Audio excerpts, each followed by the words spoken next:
apple cider, please.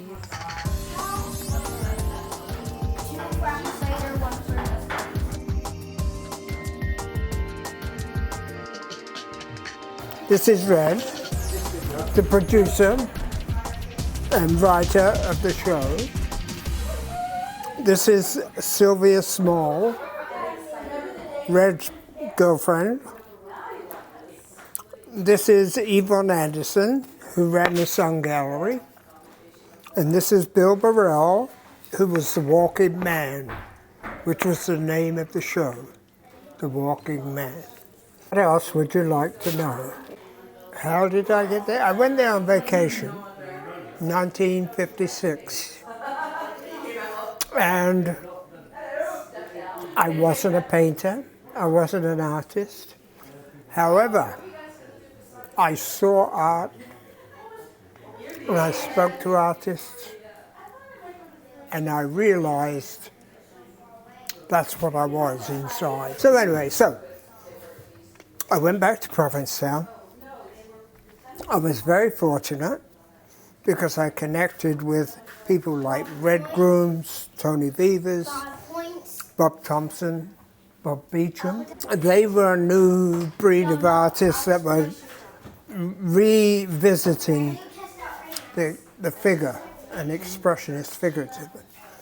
And at that time, it was all abstract expressionism. Everybody was throwing paint all over the place and doing abstract painting. Anyway, I went to the gallery, Sun Gallery, one time, and Yvonne Anderson was producing The Walking Man with Red Grooms.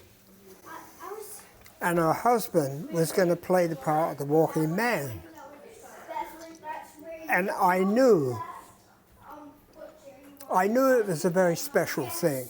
You know, somehow I just, I loved the idea and everything, but they only had 4 characters. But then, Yvonne Anderson's husband, he backed out. He didn't want to do it. And so I got the part of the Walking Man, which I loved. That was one of the first happenings that was to be made. I mean, that was kind of my entry into art.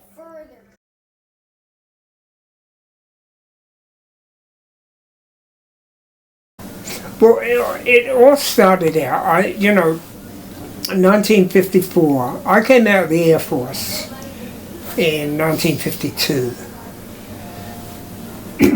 I got a job in a factory called Sims. They made parts for tanks or something, I don't know. And it was kind of depressing, working in a factory.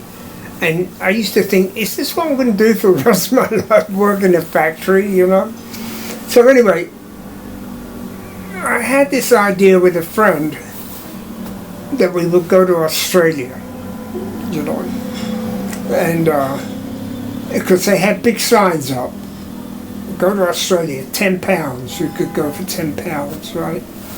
And I said to my friend, yeah, £10 to get there, but what if you don't like it? How are you going to get back? And so I said the best way to do it, let's join the Merchant Marines, which is the Navy, for merchants. And I said, we can get in the Merchant Navy and we can, if you get a boat, we can get a boat, go to Australia. If you don't like it, we can come back. So I went down to the union, and the guys in the union said, well, do you have a boat? I said, no. They said, well, first you have to get a boat, then you can get in the union. So I went down to, try and get on the boat, and they said, are you in the union? No. Well, you can't get in the union unless you got a boat. So that was my first run-in with like catch-22, right?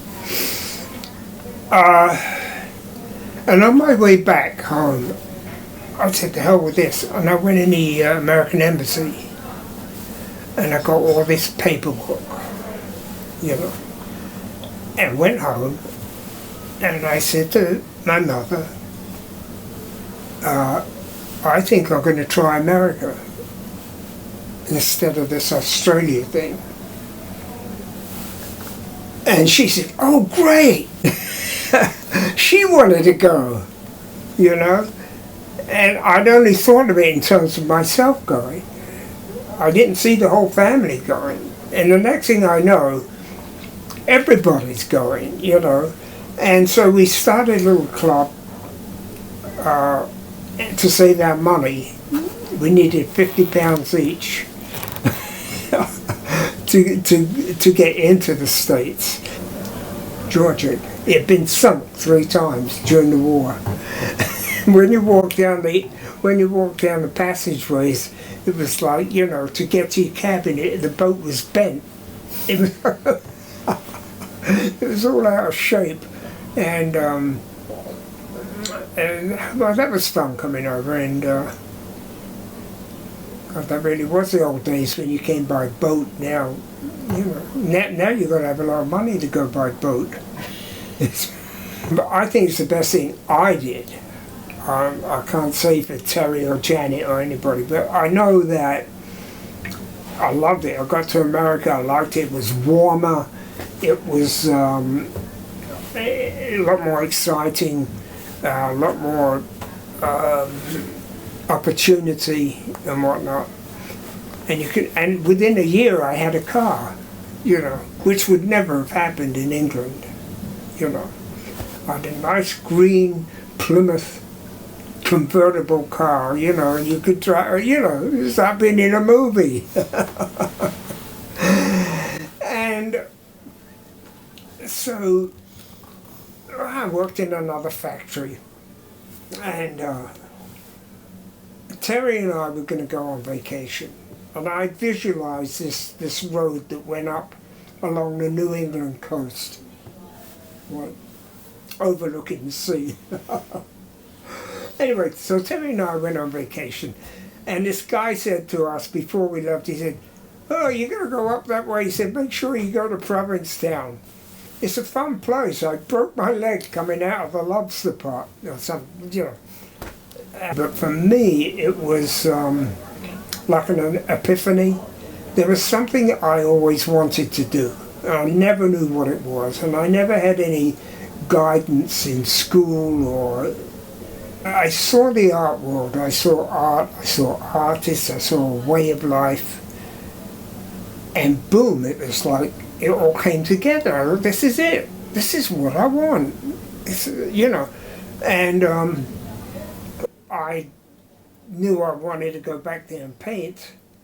I saved up $600 and I went back and I bought all this camping equipment and I camped on the dunes for the whole summer, right? And it was beautiful, and nobody bothered you. And I got this job. I was working on a construction site, and one time I'm standing there, I was breaking up. They had poured a whole bunch of cement by mistake somewhere, and I had to break it up. So I'm standing there, breaking it up with a hammer. And this car pulls up, a convertible, and the guy hollers out, do you know where I can find Bill Barrell? And I said, you're talking to him? Oh, I understand you're an artist. I said, yeah. And he said, well, I'd like to see some of your work. So I said, fine. Jumped down off of the concrete pile and I jumped in his car. We drove into town and I had this Portuguese friend who let me use his garage to store the paintings in, right? I went over there and he went through the paintings. He selected about 4 paintings. And this was the first paintings I'd ever sold. So, you know, he pays me whatever it was I got for the paintings.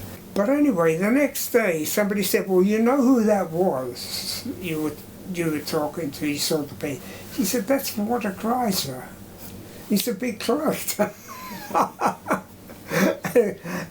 He went on to buy a lot of work, you know, a lot of my work.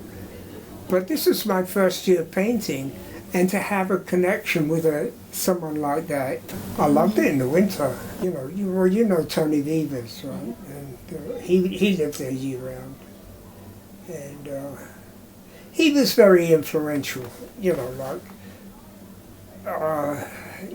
way he lived and the way he painted. Because I think I used him as my, he was the closest I was to up there, and we'd have dinners and read poetry and stuff like that. And I like his work a lot. And so that's how I ended up in Provincetown. And no regrets ever. It really means something to know what you want to do. So right from the very get-go, from the beginning, I thought, this is okay. Doesn't matter if I make it, but you found something you can aim at, you can do, you can make an attempt at, being successful at, or just doing. The first time I came to New York, I came to New York, but the first time I came to live was, I think in 63, 64, 63, because Joshua was born 63. We brought him back, he was a little baby. And so we found the loft on Pitt Street. There was one on the Bowery that we could have got for $100,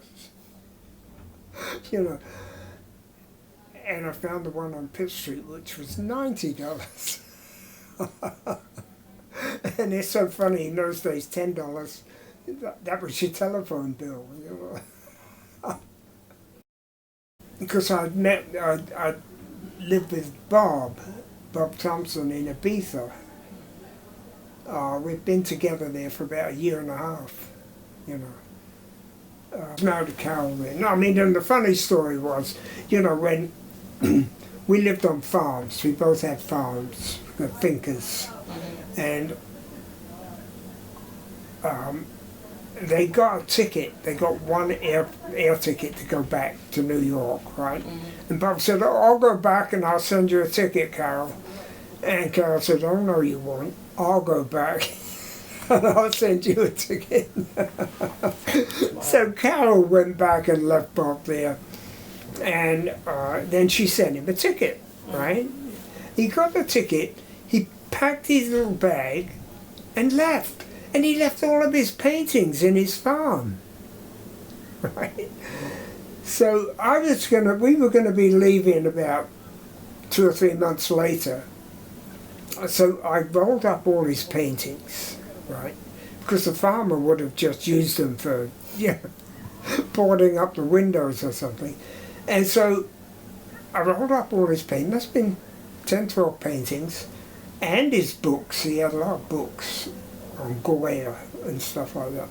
And so I had a big crate built, and I brought his work back to New York, right?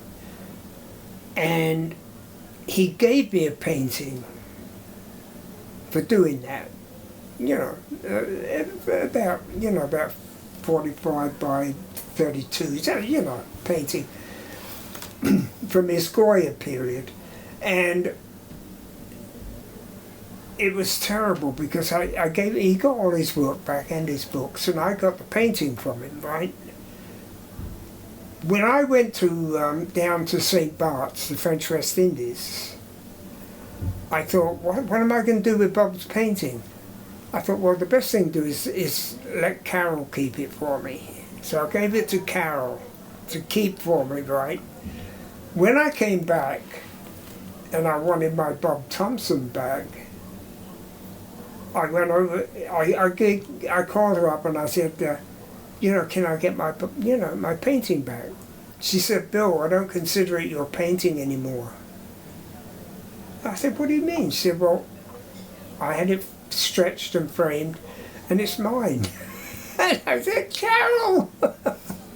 I felt like killing her, And it went on for a while. She wouldn't give it to me. And And then one day she called me and she felt bad about it, but she still wasn't going to give me the paint. She said, you can come and pick a gouache out or something, you know. So I thought, well, I better get something. I'm going to end up with nothing. So I picked out a very nice gouache. And here's the irony, though, right? About a year later, that apartment burned down. And she lost that painting. Sad, huh? Yeah. So anyway, well, I can't blame her in a way because, yeah, Bob's paintings were beginning to sell then. And you know, I was in touch with Red and Peter Dean and Joey Milder and, you know, and Bob, of course. So it was a good period. I liked it, you know, in New York. We left for a few years, went down to French West Indies. That was fun. And then we came back, lived in Long Island City. We had a big wedding. Arthur Cohen took the photographs, and they're all kind of double imaged. So it looks like if there's 100 people there, it looks like 200. And I was in Long Island City. They came to fix the sprinkler systems. Or check. He sat down with me, had a cup of tea, he was telling me all about the sprinkler system and how different systems there are, and there's an air system and a water system and blah blah blah. And he said, well, I better get to work. So he got up on the ladder. He'd been in the basement to supposedly shut off the thing.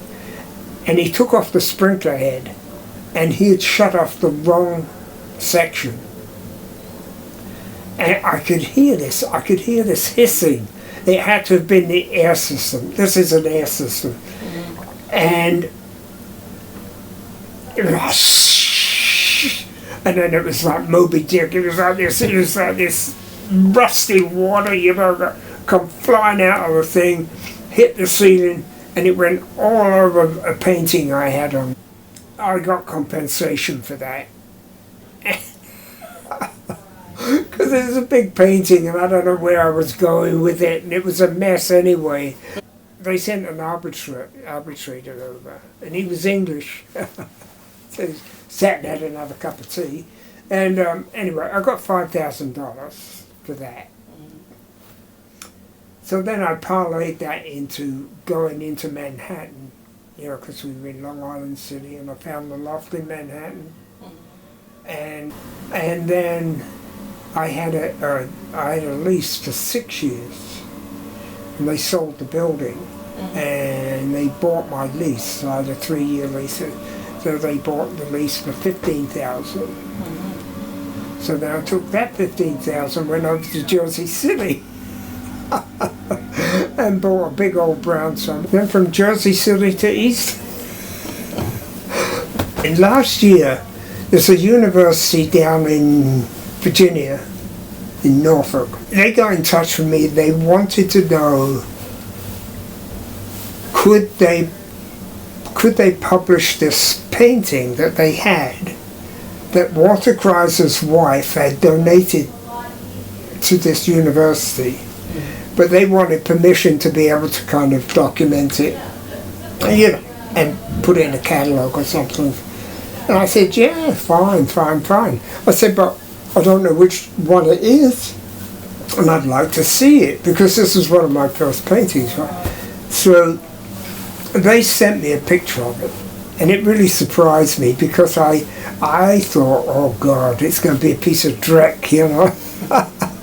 And I liked it. It was great, you know.